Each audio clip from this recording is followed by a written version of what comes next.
वज़ीराअज़म इमरान खान चयो आहे त असां धांधली ज़रिए न पर न्यूट्रल एम्पायर ज़रिए खटे आया आहियूं। ॾुखियो वक़्तु गुज़री वियो, मुल्क तरक़ी जे रस्ते ते हली पियो आहे।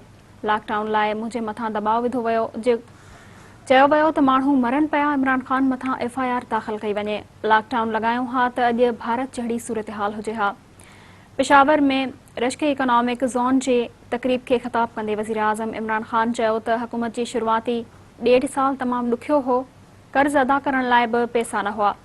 दोस्त मुल्क मदद न कनि हा त मुल्क जो ॾेवालो निकिरी वञे हा। हिन चयो त पाकिस्तान तरक़ी जे रस्ते ते हली पियो आहे। ॾुखे वक़्त मां निकिरी चुका आहियूं। सुठो वक़्तु अचण वारो आहे। मईशत उथणु शुरू थी वई आहे। इंडस्ट्री बि हली पई आहे। तमामु घणो डॉलर अचे पियो।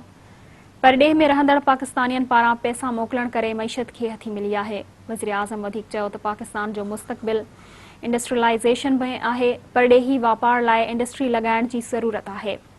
रगो अनाज ऐं चांवरनि जी एक्सपोर्ट सां मुल्क तरक़ी न कंदो। माज़ी में असां एक्सपोर्ट ते ध्यानु न ॾिनो।